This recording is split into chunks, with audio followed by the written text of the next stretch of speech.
Hello, hello. Welcome back to my channel. I am Dial, and this is another edition of my live stream. You're seeing my happy face this time. Yay. But I'm glad everyone could come in and tune in. Um, Thank you guys for watching, as always. If you guys enjoy my content, as always, don't forget to leave a thumbs up if you enjoy this live stream, and don't forget to subscribe as well. I'm very close to 400 subscribers, so please, it would mean the world to me if you guys subscribe, or just leaving a thumbs up. Anything counts. But yeah, I appreciate you guys as always tuning in to hear my takes on things. But today, very special day. We are beginning Bat Month. The entire month of February is going to be all about Batman. We are going to be talking about every theatrical release of Batman, leading up to Matt Reeves' The Batman, starring Robert Pattinson, of course, which is coming out in March, the very beginning of March. So I'm very excited to get into this. I'm gonna have a live stream for every theatrical release of a Batman movie. So really excited to get into this. So of course we got to start with the one that started it all. We're going to go way back to 1966, starting with Adam West. We're talking about the Adam West Batman movie, simply called Batman the movie at the time. Yeah, so let us get into this. I may have some guests popping up, may or may not. We'll see what happens. I did put the link out there for anyone who wants to join. But yeah, regardless, we're gonna have some nice talk about this movie. All right. So when it comes to Adam West, um, surprisingly enough, he's one of the first uh, Batman I watched when I was a kid. Of course, this is way before my time. When Adam West came out, I wasn't even born when the TV show came out. But I did see reruns of the Adam West Batman TV show. I forget like what channel it was on. I haven't watched it since I was a kid, but I remember reruns would come on like I don't know, maybe it was TNT or something like that. I watched a few episodes of those. This was around the time where I first watched the 1989 Batman. That was the first Batman anything that I saw. That's what got me into Batman. And then surprisingly enough, I transitioned into this. So you you could imagine like the tonal shift between the Tim Burton Batman movie that I watched and this. Um, I the first time I watched this when I was a kid, I didn't really know what to make of it because, as I said, I was exposed to Tim Burton's Batman movie, which, of course, is completely different in tone. It's a lot more serious. It's darker. At the time, it was the darkest thing that we've seen from Batman. And oh, of course, I watched the animated series. Who hasn't seen Batman the animated series? So it was around the time I was watching that stuff. So I had a interesting like mix of different versions of Batman with this dropped in as well. I didn't know what to make of Adam West Batman because like it was just it was really silly, you know. Of course, yeah. Let's put that out there. It was a silly show. It was hard to imagine that there was a version of Batman that was this like campy and over the top. Um, but for some reason, I was still interested in it. It was very interesting. Um, and I can't deny and say I do have a little bit of fun when it came to the Adam West Batman. Definitely, I feel like his Batman doesn't really fit with today's, sensibilities. But I know there's like a lot of people that grew up with, Adam West Batman. This is, for a while, the Adam West was like everyone's like perfect version, when it came out because this was one of the first versions, live action wise. So a lot of people grew up with this. So unfortunately, I didn't like grow up with it, but I do get an appreciation for it. Um, but yeah, but as I said, like I feel like I'm more in tune with this, of course, with the more serious and darker version of Batman. I just feel like his characterization is more complex when it comes to that. Like Adam West had its, it has its had its time, and it's like it had its place in the history of Batman. So definitely don't want to take anything away before I actually get into this movie. But yeah, that being said, I remember with the movie, um I remember I think they were selling like DVDs of it at Target, and I just randomly saw it and I was like, "Oh, okay, interesting." I actually asked I was asked if my grandma could buy it for me, and she did. I was really curious about it. This is coming right after Tim Burton's Batman, as I said, and I was curious to know to see how good this version of Batman is. Um, at the time when I had this on DVD and watched it for the first time I watched it as a kid, I actually really enjoyed it. I had a lot of fun. I was into the campiness, I was into the over the top, nature of the film. I liked the style of the movie. It was very colorful. It was very whimsical.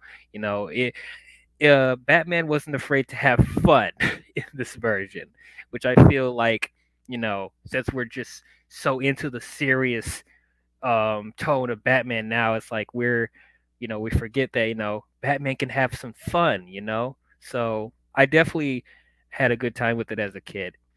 Um, Watching it recently now as an adult, I can't help but feel like, I mean, it it going into this is probably going to be hard to criticize this movie completely because the movie knows what it is. It's silly, it's ridiculous, it's over the top, you know. So in a way, people may consider this movie critic proof because you're not really supposed to take this movie seriously. And then as far as the show, you weren't really supposed to take that seriously either. It's a product of its time. So it's like I really don't want to be too harsh on this film. But that being said, like watching it recently, it's I don't know if I could say that the movie is good. Um it's just a lot of contrived things that happen in this movie. And yes, I know that Adam West Batman is silly and over the top, but there were moments in the movie where it was just a little too much for me. It was just a little too out there, it was a little too wacky. It was hard for me to take the film seriously in the in a few moments, and I know that's kind of ridiculous to say in an Adam West Batman movie. Like you're not supposed to take it seriously, but it's with the movie, you felt like they were trying a little bit harder to raise the stakes for for you know having for the movie version of Adam West. It's like you felt like they were trying to like up the ante. Make it more of a spectacle. Like there's bigger threats, like four of Batman's biggest villains working together, and they have like this over the top scheme. So it's like in a way I can't help but think about how silly and contrived the plot is when they're trying to make it bigger than the TV show as far as stakes. But it I I think if I turn my brain off, I enjoy this film fine. But as a film by itself, like comparing it to the other versions of Batman that we get in the future, wouldn't say it's that great. But as I said, not supposed to take it too seriously, I guess. But anyway, getting into getting into the characters, I guess we could start with that. Um, Adam West and Burt Ward, as Batman and Robin. I really like these two. They have really good chemistry together. And this is something that they carried on to the show. Obviously, I think these two work off each other really, really well. Um, of course, they have their cheesy delivery and over the top performances, but they sell it. Like they're really committed. If I could, the one thing I can respect about Adam West Batman is that like the actors and the people behind the show and the movie, they were committed to to this version of Batman. It's like they are selling everything that that they were given to do. So that's one thing I could definitely respect. Adam West, I think, is a very entertaining version of Batman. Not my personal preference. I do prefer my Bruce Wayne to be a little bit more serious, but I do enjoy watching him as Batman. It's like it's interesting. It's different.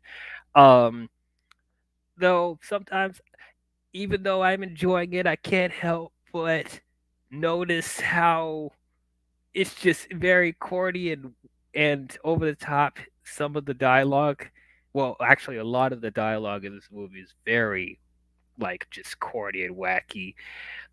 Just hear some of this stuff. Salt and corrosion. The infamous old enemies of the crime fighter. I'd say the odds against it would make even the most reckless gambler cringe. True, I did think I'd spotted it out of the corner of my eye. Let's go. But inconspicuously. Through the window. True, Robin. It was noble of that animal to hurl himself into the path of that final torpedo. He gave his life for ours. Some days you just can't get rid of a bomb. You see what I'm saying? You see what I'm saying? Like, I can't help but like kind of chuckle and laugh at like the delivery that he's given, but like at the same time, he's just going for it, man. Like, I definitely, definitely got to commend Adam West for just like selling these really silly lines and over the top dialogue, man. But that's just part of the thing where it's like I just feel conflicted. Um, is like we just see how much Batman has evolved from this point, and I guess you could say like if we haven't gotten this first, we wouldn't get to the stuff we have now. So it's just really interesting to see how this character started tonal wise. It's just very interesting. Um, but yeah, so anyway, I think Adam West and Burt Ward is great. Um, Getting on to the villains we have in the movie. We have Penguin, Riddler, Catwoman, and the Joker. Now this is a team up that you normally don't see in comic book movies today. Seeing all these huge villains working together. Um, and normally when people see like more than two villains in a film, they get scared because will they get lost in the shuffle? Will not all the villains will get enough development? That's what people will be worried about. But in this movie, I felt like they utilized all the villains pretty well for the most part. I didn't feel like there was too much, and it definitely helped to raise the stakes of the movie. Coming off of the TV show is like if they feel pretty consistent with the TV show. But once again, me being used to the more modern sensibilities of Batman, um, I just seeing these versions of Penguin, Riddler, Catwoman, and Joker, I'm just like, okay, seems really kind of silly, especially the Riddler. Um, I know uh I try not to talk about Batman Forever too much, but I know for a lot of people saying that Jim Carrey's Riddler felt a little too wacky and over the top, and for a lot of people they do enjoy his version because it reminds them a lot of the Adam West version of Riddler, and you definitely see the sensibilities with this version of Riddler. I do like the wacky, over the top Riddler personally, but maybe it would be the perfect fit would be if there was more of a balance between the wacky, over the top performance and more of the psychological, methodical type of Riddler. Um, I think we're in the Matt Reeves Batman. We're gonna get more, obviously, more of like the serious Zodiac killer type of vibe, which I'm really interested to see. But and then the Penguin. Penguin's a penguin. Not too much to say about him. I thought he was pretty good. Um, kind of kind of a controversial statement, but it's like this feels more like the Penguin than what we end up getting in Tim Burton's version. I'll say that. And I'm really interested to see how Colin Farrell is going to be in Matt Reeves' Batman. He looks great. Like I don't even recognize that's Colin Farrell as the Penguin. So really interested to see how he's gonna do. But this version of Penguin, I think, is absolutely fine. Catwoman, also, once again, fine. Apparently, there's been a lot of actresses that came in and played Catwoman in the Adam West TV show. I don't know all of them, but I thought the actress they got, the actress they got for this movie was different from the show. But I thought she did a good job in this. Um, and then we have Cesar Romero as the Joker. Um, this probably is not a probably a controversial statement as well. I don't love Cesar Romero's Joker. He's probably one of my least favorites. I don't think he's awful, but it's just like I feel like there are other versions of Joker that I just like more. I know for a lot of people they enjoy this version of Joker, and not to say that he was bad in this movie, but just like as far as what I like from Joker, I just feel like this version is just a little too cartoony. He seems more cartoony than like Mark Hamill's version, which is the actual cartoon. Um, but I think his Joker's fine. It's just like not one of my favorites personally. Um, Actually, I will say that Cesar Romero's Joker, uh, I think he probably was the least utilized out of all four villains, and that's really strange to say because that's the Joker. It's really, it's kind of strange to see Joker have like the least amount to do from all four of the villains. You would think he would play more of a prominent role, but I feel like I feel like the Penguin.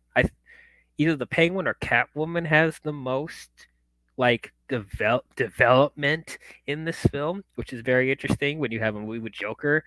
Um, but I don't know. He just felt more like he was just doing what Penguin and well, doing what everyone else says to do.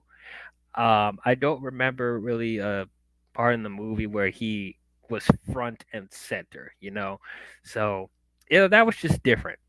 Um, But yeah, I think it's fine though. I did think all four of them worked off each other really well. As I said, they didn't feel like they got lost in the shuffle. It doesn't overcrowd the movie.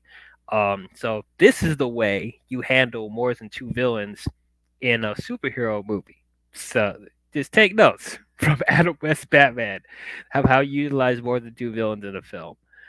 Um, so one of the things that I liked about this movie is that since Adam West Batman is getting more of a budget for this film, we're able to see more um, gadgets and vehicles from Batman that we don't usually that they didn't usually see from the TV show. Of course, you got the Batmobile in this. I think I actually do like this Batmobile. I do like how this looks. I like the black and with the red out with like the red outlines and stuff like that, and the red bat logo. I think that's pretty cool. It's also interesting that like because normally with Batmobiles they try to have the colors match how Batman looks, but with Adam West, like that's the only thing that Batman has like tech wise or vehicle wise that doesn't really match his outfit. Like you don't Batman doesn't have any red at all, so I thought that was an interesting choice to put red on the Batmobile. I think it looks good. Um, I like that it actually I like the compartment that Robin has right next to it. Like I like the sirens on top.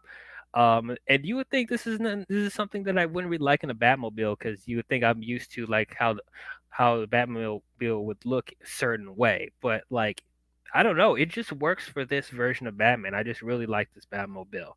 But on top of that, we got the Batboat, which I think also looks really cool actually. I like the fins and stuff like that, and it's still keeping that red like outlined type thing. I think the boat looks really really cool. Um, and then also you have the Batcopter, which they use in the beginning of the movie. Um, I will say this one is probably this one I felt the most felt like a prop, especially like with the wings and stuff like that. Uh, I don't know. This one I'm probably the least impressed with, but I do appreciate that they got like that this was in it, like Batman having a helicopter. That's different for Batman. But just like design wise, this is probably the least impressive of them. I'll say. I think it's just the wings that are throwing me off. The wings just look like I don't know. It looks like a kite. I don't know. And then like they just put the bat logo on the top of the thing like there. You see it right there. But I don't know. It's that one's okay. But it's interesting they gave Batman a helicopter. Oh, and then of course you have the Bat Cycle, which I also like.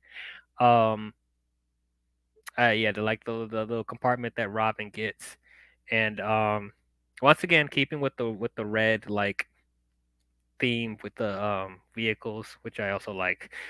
This also it also Bat Batman and Robin's like compartments split apart in the movie, which I would say like in the context of the film, it wasn't really necessary for them to split apart like that. But I guess they just want to do that because oh look how cool that looks. And then one question that I have: how does if it splits apart like that, how does Robin like pilot his sidecar? That looks like kind of clunky to maneuver. Like I guessing that's like a handle, steering handle that Robin has in the front. I don't know, but anyway, I think the bike's pretty cool.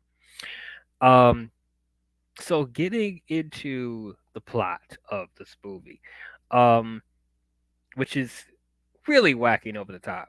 So the villains are like kidnapping this sailor captain called Commodore Schmidlab, interesting name, and they're want to steal this device that he owns.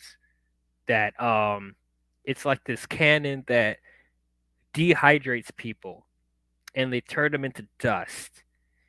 And the villains are going to use this to dehydrate the people of the Council of the United Nations, and they're holding them hostage, turning them into dust, and they're going to keep them captive so they can take over the world because they have control of the United Nations. Um, a lot of questions I have with this, and then this is once again being like, I probably shouldn't question this too much because it's Adam West Batman, and of course it's going to be a wacky and over the top plot. But I do have some questions. First of all, how does Commodore Schmidlab, a regular Navy sailor, why would he have this? Um, that just raises the questions. Like, I don't. Why would he have this technology where it can dehydrate people?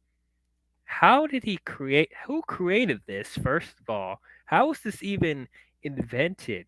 You know, and then yeah, on top of that, why would a Navy captain own this? It just that's just really strange to put it on a random Navy captain.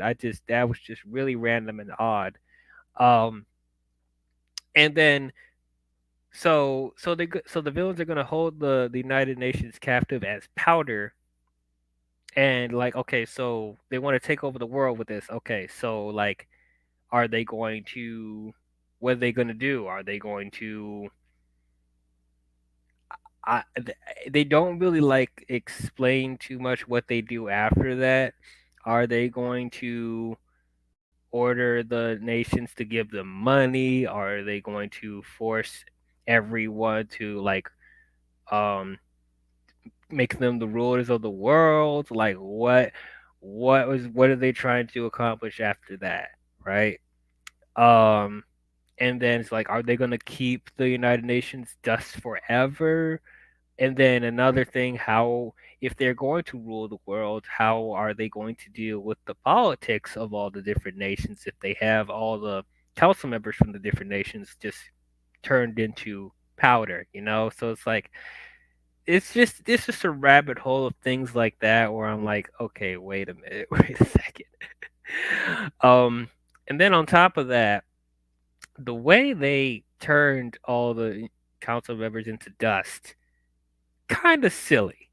Cause they literally just walk into the room with all the council members, and they're just wearing like masks that cover their eyes. Like, why do they need to wear masks? Like, let me show you this. Let me show you this. You see how they're all just wearing masks that cover their eyes? Why are they coming? Why are they wearing masks? We clearly see that that's the Penguin, that's the Riddler, that's Catwoman, and that's the Joker. I mean, okay, I'll give Riddler and Catwoman a pass because we've seen them wear masks in different versions of the character. But like Penguin and Joker, why are they wearing masks? That's not hiding anything. Like we clearly know it's you guys.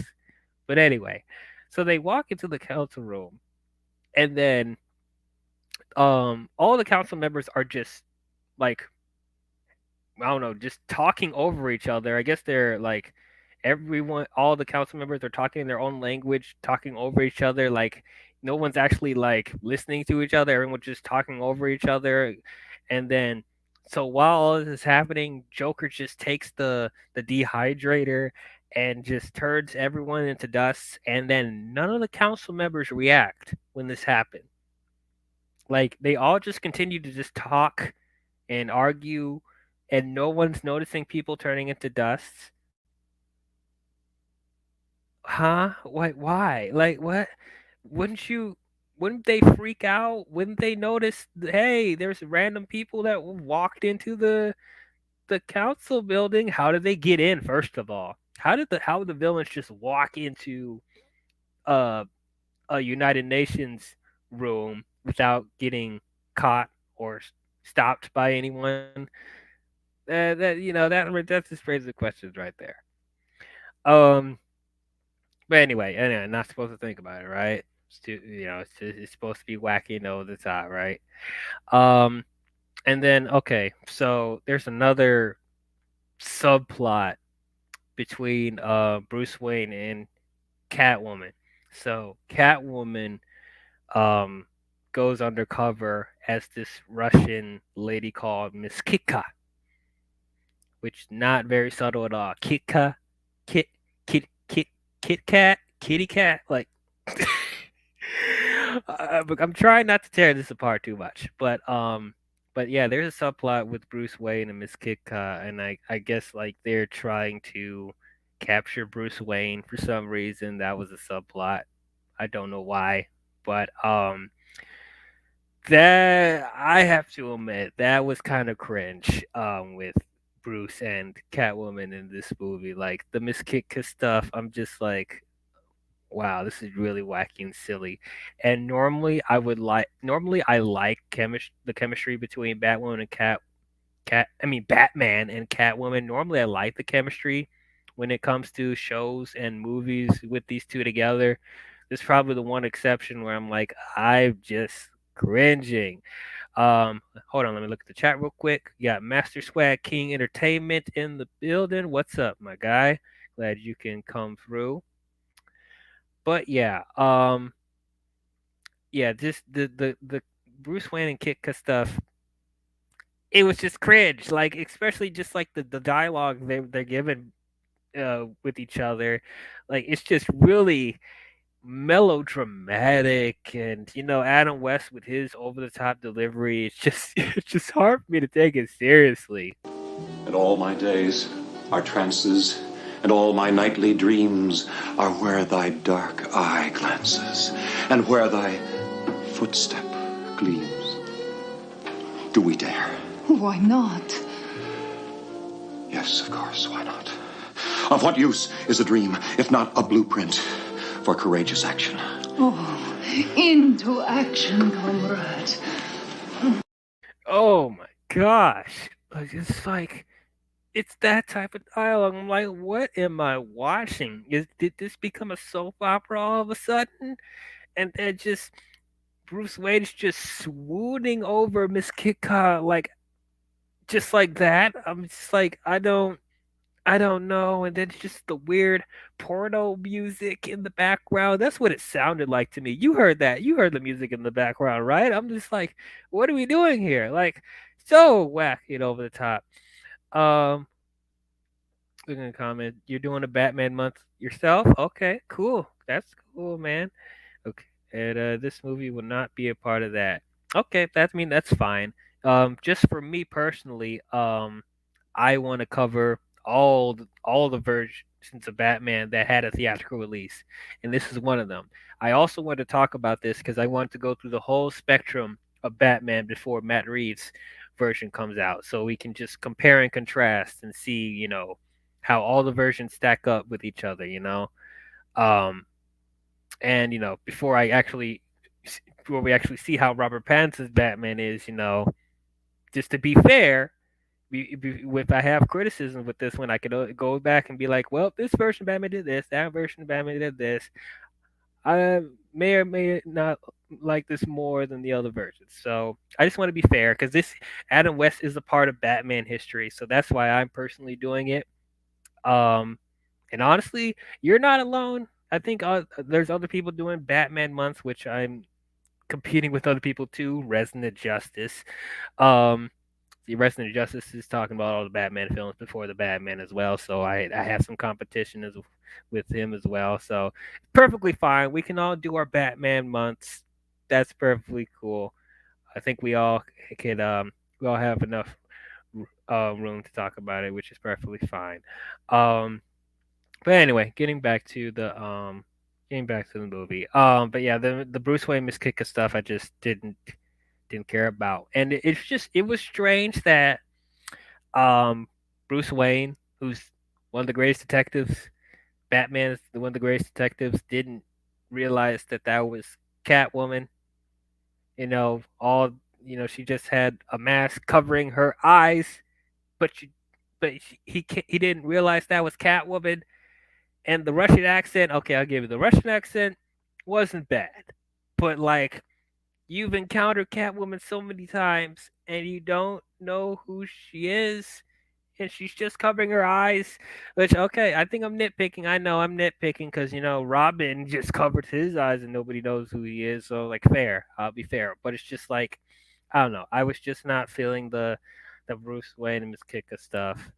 It was just weird, and I didn't really understand why the villains were capturing Bruce Wayne. Like there wasn't really a reason, as far as I know, or it didn't really add to the overall plot with Bruce Wayne getting captured by the villains. So that's whatever. Um, I also thought that was kind of wacky that the villains were flying umbrellas from the Penguin. Like that was kind of wacky. That was crazy. But hey, well, I'm with it, because that's how wacky this world is. Um, and speaking of that, one of the things I do like about this style of Batman is, as far as the action and spectacle, me personally, I get a kick out of like the visual style of this Batman. As I said, it's very colorful, it's very whimsical, and this is normally stuff that you don't see in Batman, because it's like they want to be very like in the shadows and dark and gray colors and just want to be really serious. But this version of Batman, I actually like that they went more with the colors, and it had a specific visual style that's different from all the other versions of Batman, and I definitely appreciate it. And it didn't feel too much. It fit in the tone of what what this version of Batman is. And one of the things I actually personally really liked is, of course, the sound effects whenever they're fighting with the punch, zap, zoom, and stuff like that. I actually really like that a lot.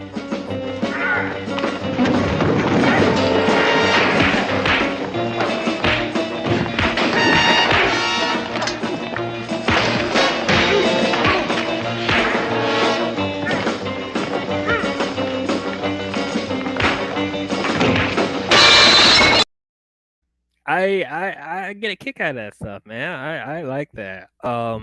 It definitely feels like a comic book come to life because that's the stuff you normally see in a comic book with the effects like that. And you would think, that type of stuff would take you out of the experience, but I think it enhances it personally. Um, it kind of sucks that they waited till the end of the movie to well the end fight to put in those sound effects, which I mean, I guess I get it. It's a movie. They want to save the best stuff for last. Um, but I wish they utilized that more of the movie. I personally like that stuff. Um, let's see. There was another scene with Batman trying to get rid of a bomb at the docks, and like he's trying to figure out a place to throw it, and it's like there's a bunch of people around, so he's just running with the bomb.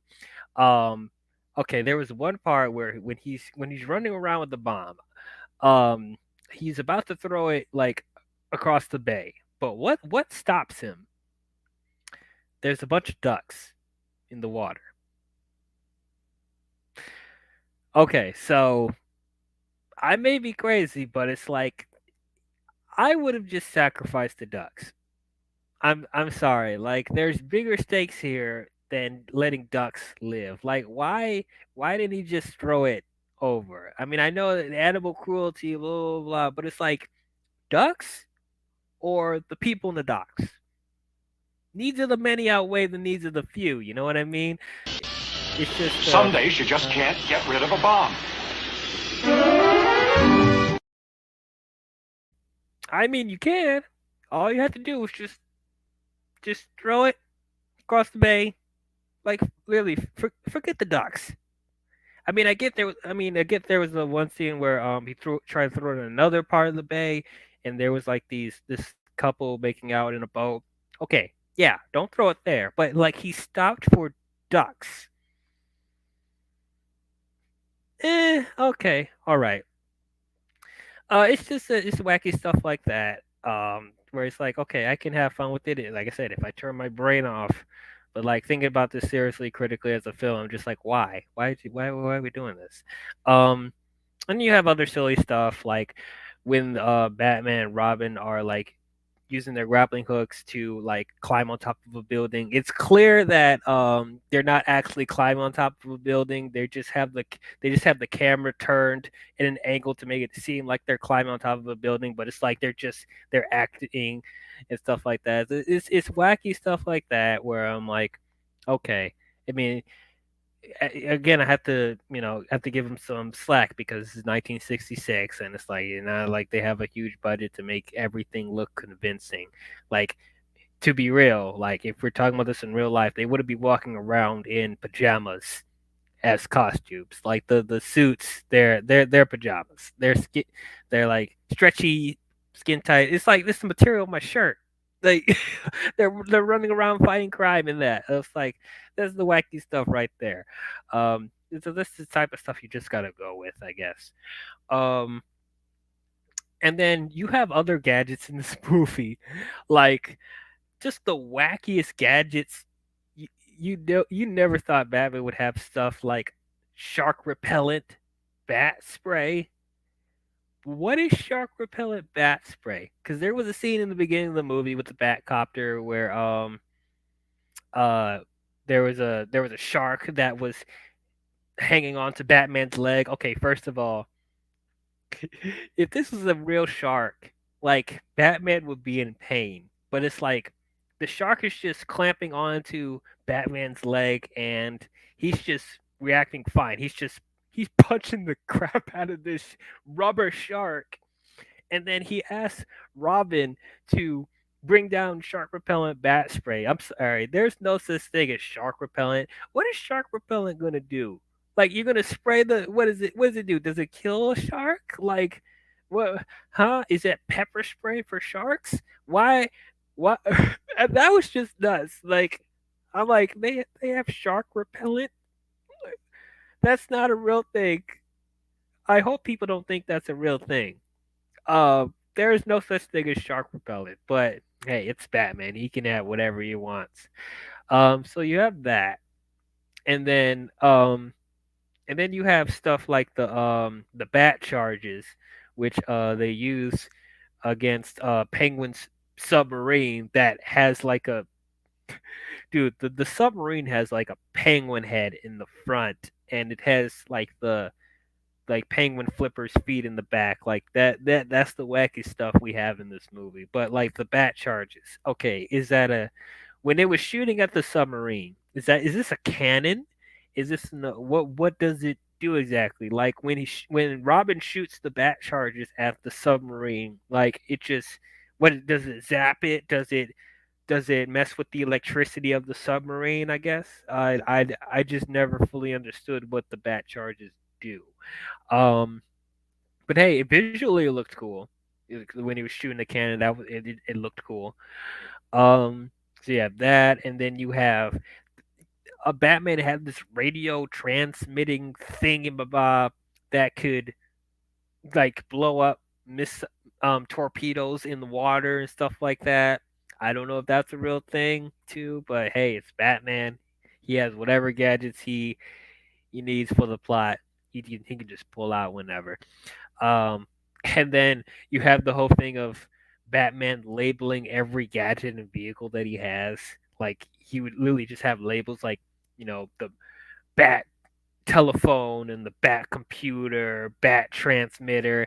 There's literally a label in the ladder of the um the Batcopter, the Batcopter's ladder. Literally on the bottom it says Bat ladder. Like, did you need to label the ladder?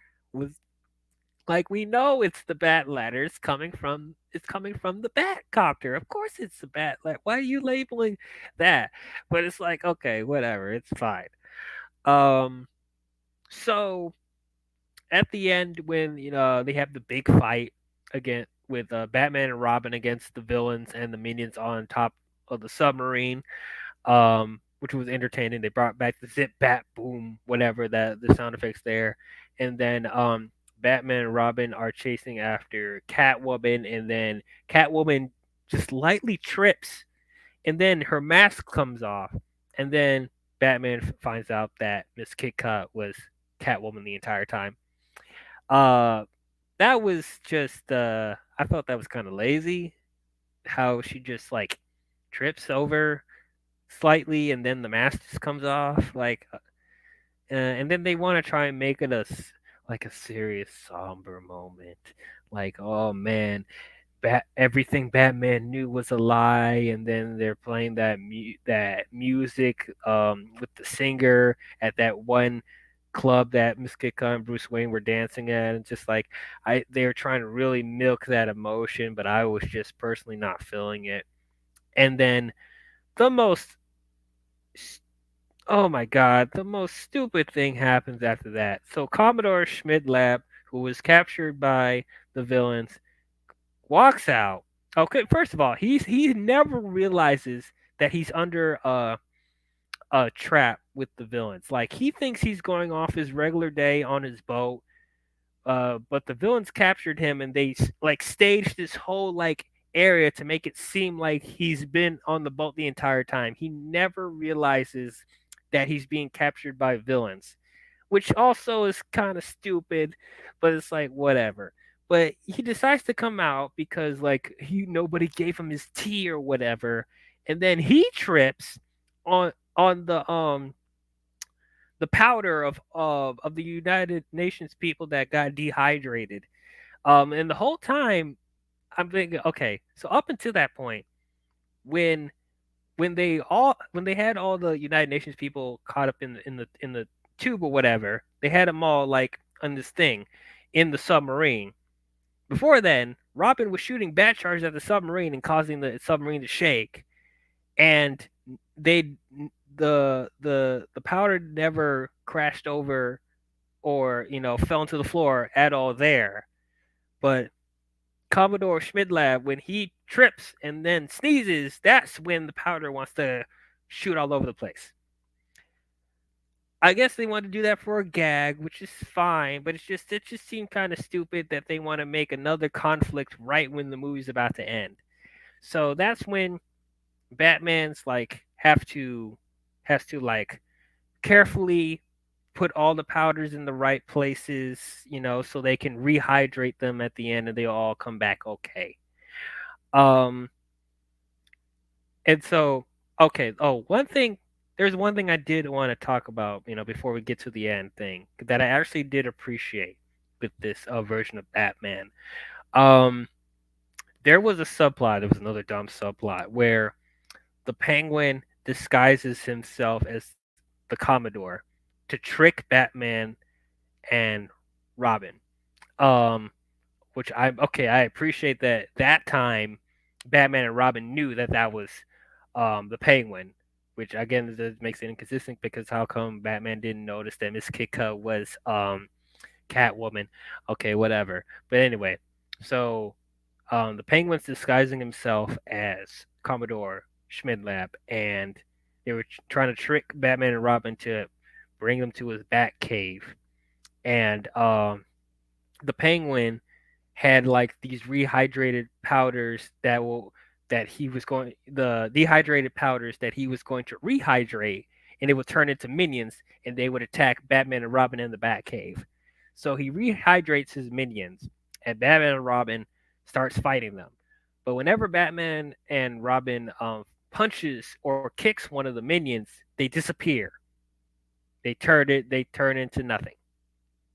Um because I guess there was a flaw in the system of them rehydrating, where if they, I guess if they get contacted, like the um the people that get rehydrated, they just turn into nothing. They turn into atoms or whatever. They die.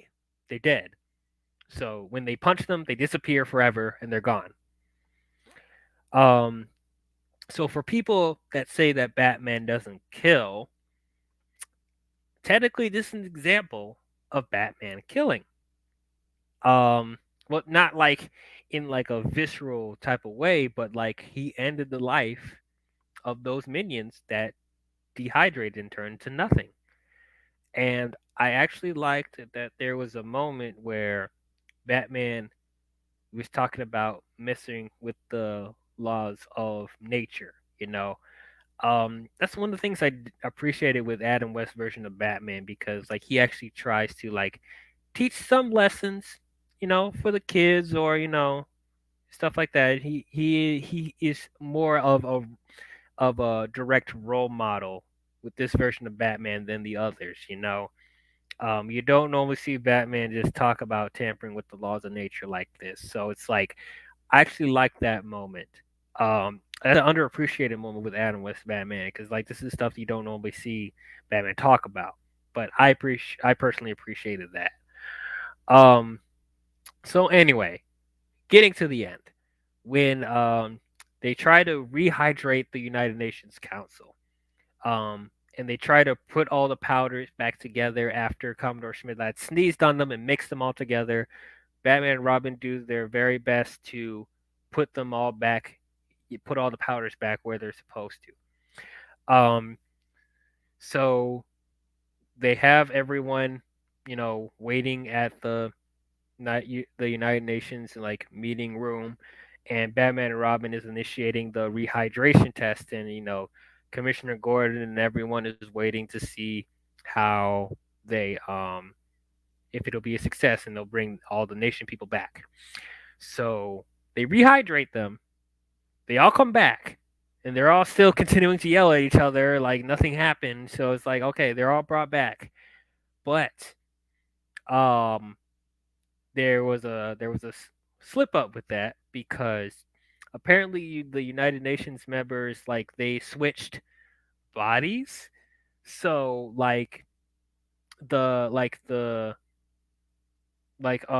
for instance the UK representative, instead of him being British, he's speaking Japanese, and like the Japanese is speaking German, and the Africans speaking English, whatever.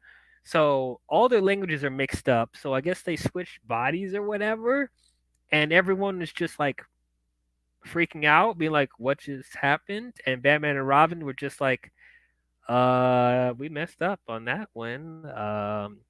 We're just going to slowly, just escape out of the window. And yeah, we're just gonna pretend this didn't happen. So wait a minute, you're just gonna end the movie like that? So you're just the United Nations people are just gonna stay switched up like that?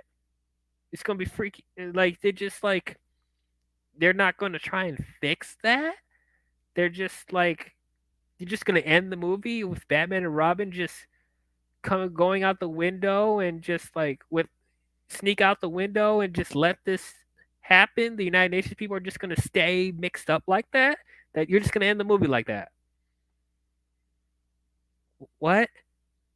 And I don't understand if that's supposed to be a gag. I didn't feel that. Like that's not a good gag. That's like you literally end the movie like that. They didn't save the day. They didn't solve the conflict. There's still a conflict. And they're just gonna end the movie like that? But uh, okay. Yeah.